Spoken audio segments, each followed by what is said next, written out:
Nadie podría haber imaginado que una noche como esa terminaría en ruinas.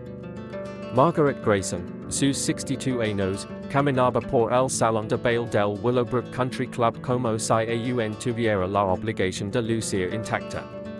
Sonrió a los invitados, intercambió saludos con jueces, empresarios, viejos amigos de la familia.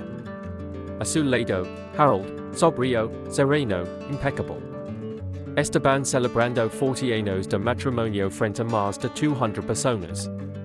Todo parecía perfecto, la lujosa decoración, los brindis exagerados, las sonrisas posadas.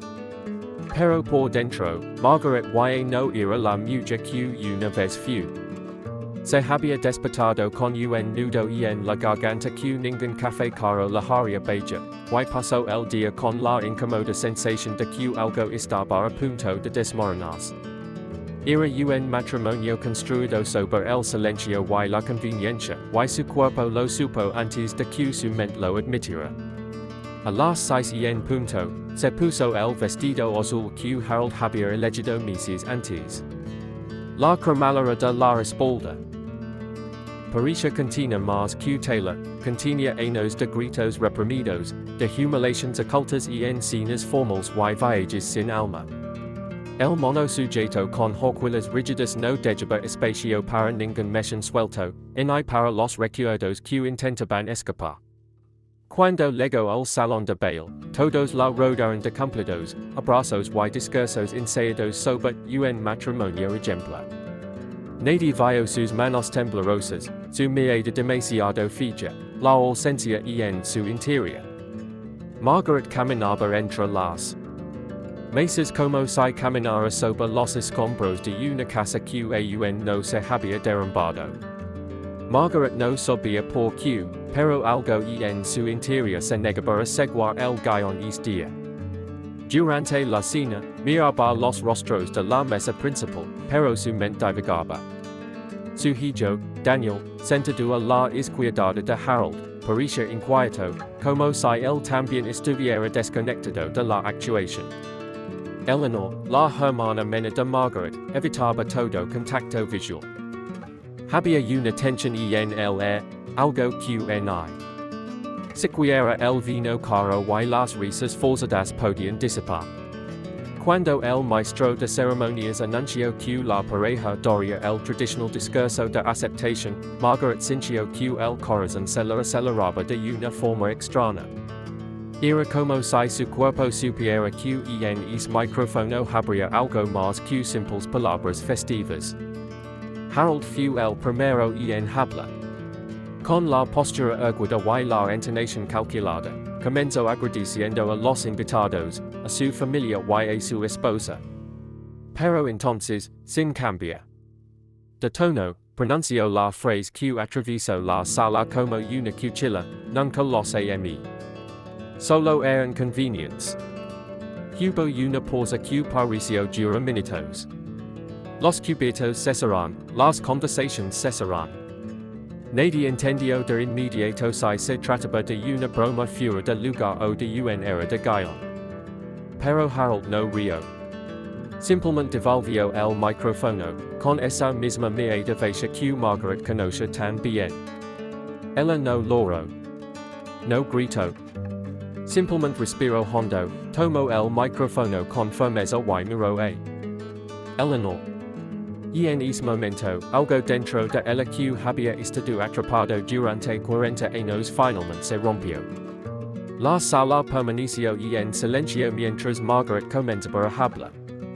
Su voz no temblaba, pero había un peso en cada palabra que acalaba cualquier reacción. No leyó nada. No preparó un discurso.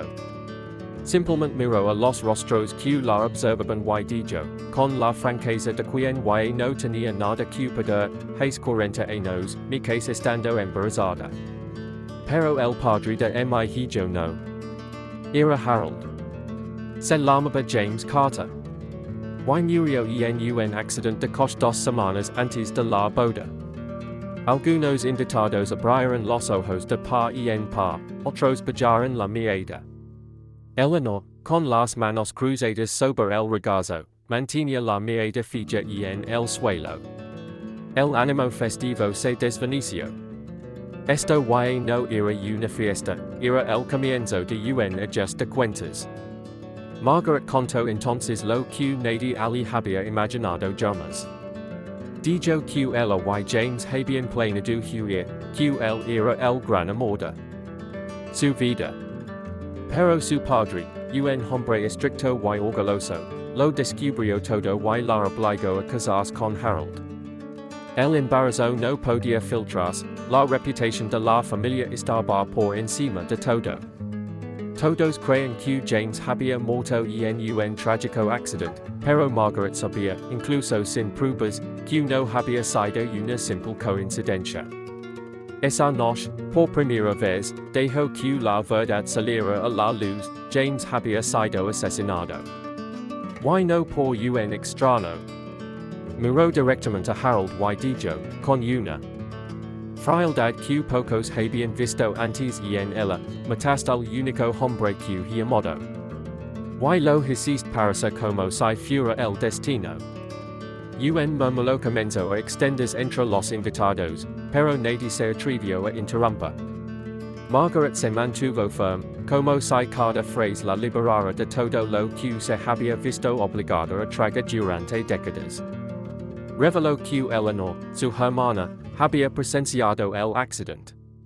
Solo tenía 19 años en ese momento, pero había visto con sus propios ojos el coche de Harold dirigiéndose hacia James, en una calle desierta detrás de la fábrica.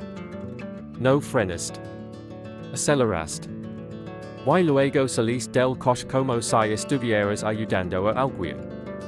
La voz de Margaret resonó como una sentencia. Eleanor levantó la cabeza, pálida, y simplemente sintió. El silencio de todos esos años se había construido sobre el chantage, el miedo y la culpa. Pero ahora, delante de todos, comenzaba a desmoronarse. Daniel, el hijo de Margaret, permaneció inmóvil. Su rostro ya no reflejaba duda, solo asombro. Margaret se giró hacia él, con cuidado, como si ese momento también fuera una liberación para él. Dijo que nunca había tenido el valor de decir la verdad. Que había intentado protegerlo de una realidad cruel, pero que llegó un punto en que el silencio se convirtió en complicidad. No es hijo de un asesino, Daniel. Es hijo de un hombre que te habría amado de verdad si hubiera tenido la oportunidad de vivir. La revelación quedó como un rayo en la habitación. Algunos lo oirán. Otros simplemente observarán, sin saber cómo reacciona. Margaret no esperaba el perdón de nadie. Solo quería, por primera vez, dejar que la verdad respirara.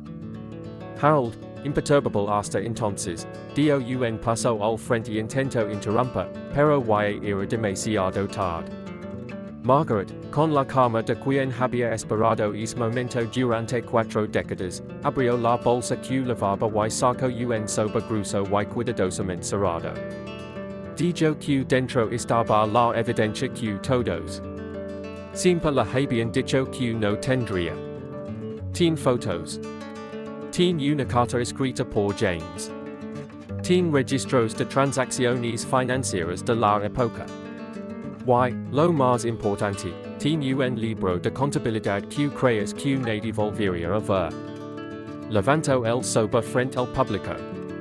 2 policías vestidos de civil, que se encontraban entre los invitados, por orden de Daniel, quien sospechaba las intenciones de su padre desde hace meses, se acercaron sin decir palabra. Cuando les entregó el sobre a los agents, toda la sala pareció contener la respiración. Margaret volvió a mirar a Harold. No había miedo en sus ojos. Simplemente dijo, lo que hiciste y no ser un secreto familiar. Formara parte de un proceso penal. Harold intentó protestar, pero los agentes ya lo estaban sacando, mientras los invitados se alejaban atenidos. Ninguna resistencia por su parte fue suficiente.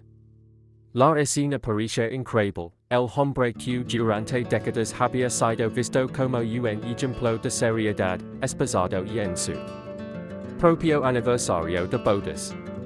Margaret no logró. Simplemente observó, como se presenciara el fin de una prisión invisible que finalmente se deshacia. La salida de Harold del salón no trajo un alivio inmediato. El ambiente seguía cargado, como si todos los presentes hubieran sido alcanzados por una oleada de emociones.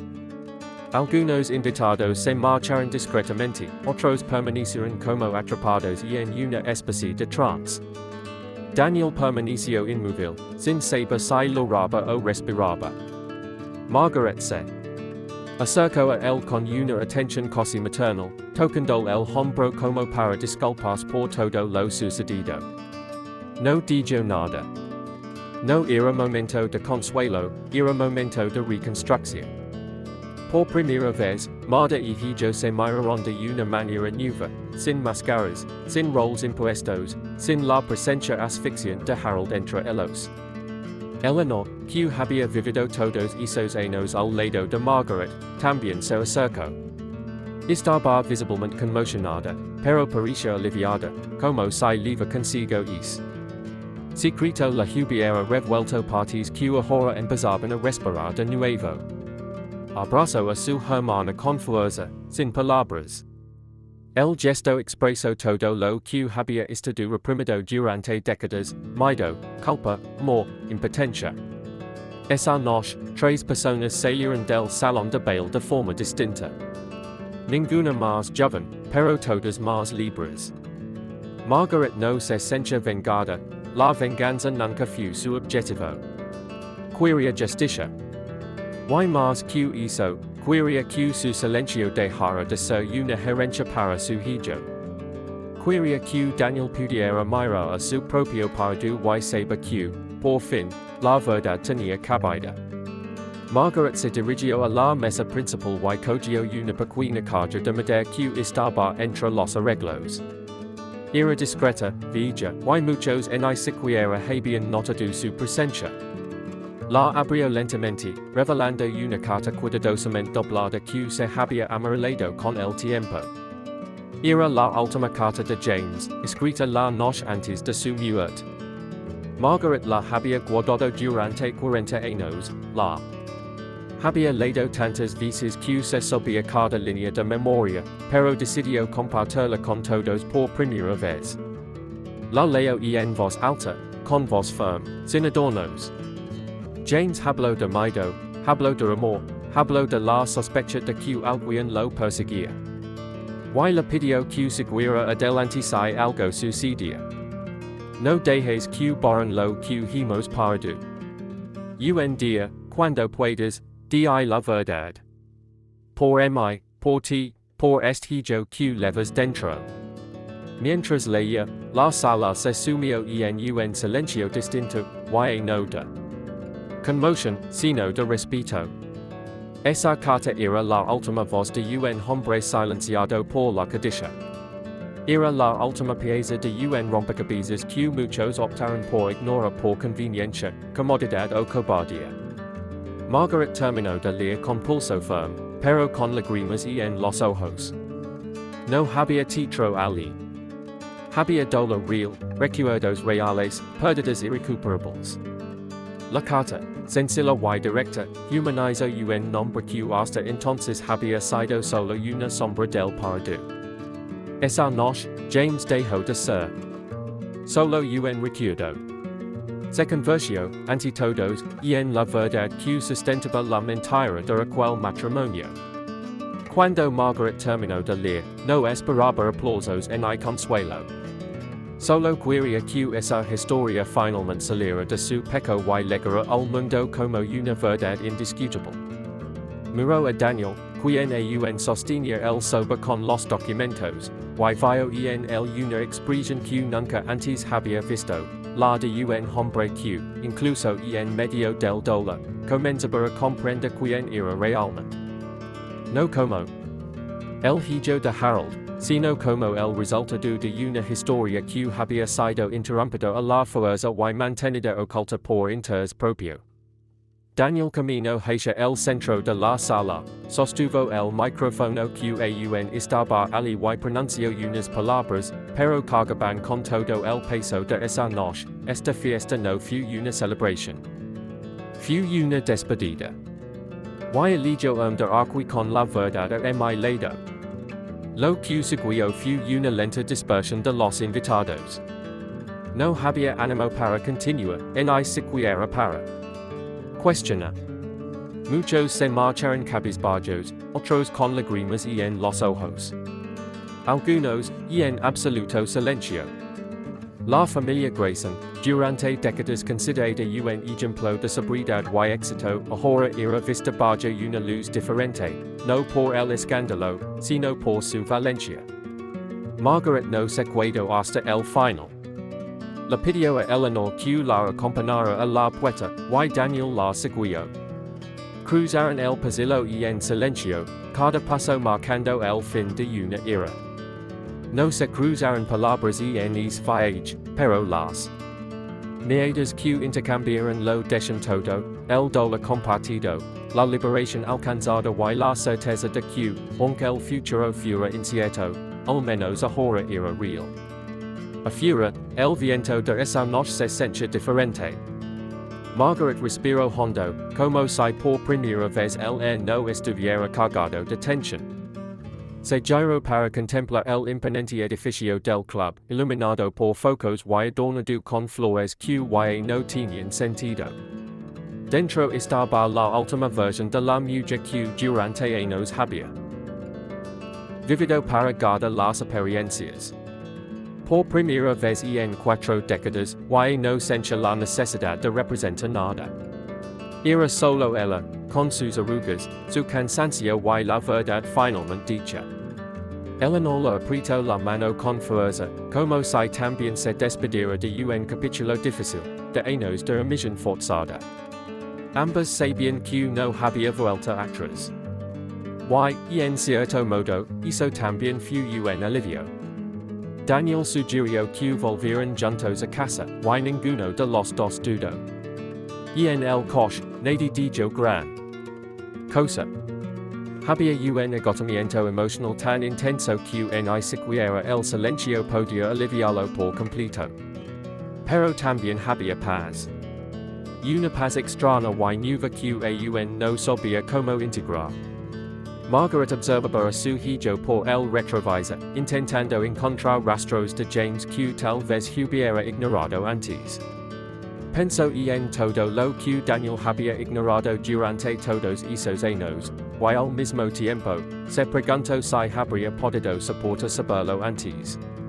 En ese momento, comprendió que la verdad tiene su tiempo. Y que, incluso cuando llega tarde, tiene el poder de reconstruir los lazos rotos. Al llegar a casa, Margaret fue directa a su dormitorio. Se quitó los zapatos con calma, se deshizo el mono, sujeto con decenas de hojuelas, y se miró en el espejo unos segundos. El rostro que tenía ante sí era el mismo de siempre, pero algo había cambiado en sus ojos. Por primera vez en mucho tiempo, no se avergonzaba de su propia historia. Se sentó en el borde de la cama y sacó una vieja caja metálica. Del fondo del cajón, donde guardaba recortes de periódico, fotos descoloridas y pequeños objetos que habían pertenecido a James, un botón de su camisa, una cadena rota, una carta que había escrito antes de su primer viaje juntos. Recorrió cada objeto con los dedos como si tocara a una persona viva. No era un ritual de duelo, sino de cierre. En la sala, Daniel y Eleanor conversaban en voz baja. Su hermana, visiblemente agitada, dijo que no quería volver a guardar un secreto como es. Daniel, por su parte, intentaba ordenar sus pensamientos. La imagen que tenía de su padre se había desmoronado, pero al mismo tiempo, empezaba a ver su madre con otros ojos. Durante años, la había visto sumisa, paiva y resignada. Ahora vea fuerza donde antes creía que solo había silencio. Comprendió que su silencio no era cobardia, sino supervivencia. Se sintió traicionado, sí, pero también orgulloso de que ella hubiera elegido ese momento para cambiarlo todo. Y en ese sofá, entre las almohadas y los recuerdos dispersos, una nueva historia comenzó a escribirse entre ellos. A la mañana siguiente, la noticia ya estaba en los principales periódicos locales.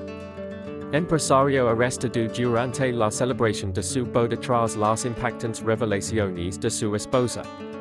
Las redes sociales se llenaron de comentarios, teorías y especulaciones. Margaret no encendió la televisión ni quiso leer nada. Sabía que los titulares solo captaban el espectáculo, no el dolor, en la violencia, y mucho menos los años de silencio que precedieron a la ruptura. Mientras tomaba café, miró por la ventana y vio la luz del sol ilumina las plantas del jardín que ella misma cuidaba. Por primera vez, ese jardín se sintió verdaderamente suyo. Y no formaba parte de una vitrina. Era un espacio que ella había creado y que ahora podía ocupar por completo. A última hora de la tarde, Margaret decidió visitar el antiguo almacén de la fábrica donde trabajaba James. El lugar llevaba años abandonado, pero aún conservaba rastros de su paradero. Caminó lentamente entre las paredes descascaradas y el suelo sucio hasta llegar a la sala de archivos, donde había encontrado el libro de contabilidad que James había escondido años atrás. Pasó la mano por la mesa oxidada y se sentó unos minutos. Cerró los ojos y, por un instante, imaginó cómo habría sido su vida si todo hubiera sido diferente. No logró. Y no había tristeza en ese ejercicio. Era solo la contemplación de una posibilidad que nunca existió. Se levantó en silencio. Salió por la puerta principal y no miró atrás. Allí estaba el paradero. Y en casa, todo volvió a empezar. A la mañana siguiente, la noticia ya estaba en los principales periódicos locales. Empresario arrestado durante la celebración de su boda tras las impactantes revelaciones de su esposa. Las redes sociales se llenaron de comentarios, teorías y especulaciones. Margaret no encendió la televisión ni quiso leer nada. Sabía que los titulares solo captaban el espectáculo, no el dolor, en la violencia. Y mucho menos los años de silencio que precedieron a la ruptura. Mientras tomaba café, miró por la ventana y vio la luz del sol ilumina las plantas del jardín que ella misma cuidaba. Por primera vez, ese jardín se sintió verdaderamente suyo. Y no formaba parte de una vitrina. Era un espacio que ella había creado y que ahora podía ocupar por completo. A última hora de la tarde, Margaret decidió visitar el antiguo almacén de la fábrica donde trabajaba James. El lugar llevaba años abandonado, pero aún conservaba rastros de su paradero. Caminó lentamente entre las paredes descascaradas y el suelo sucio hasta llegar a la sala de archivos, donde había encontrado el libro de contabilidad que James había escondido años atrás. Pasó la mano por la mesa oxidada y se sentó unos minutos. Cerró los ojos y, por un instante, imaginó cómo habría sido su vida si todo hubiera sido diferente. No logró. Y no había tristeza en ese ejercicio. Era solo la contemplación de una posibilidad que nunca existió. Se levantó en silencio, salió por la puerta principal y no miró atrás. Allí estaba el paradero. Y en casa, todo volvió a empezar.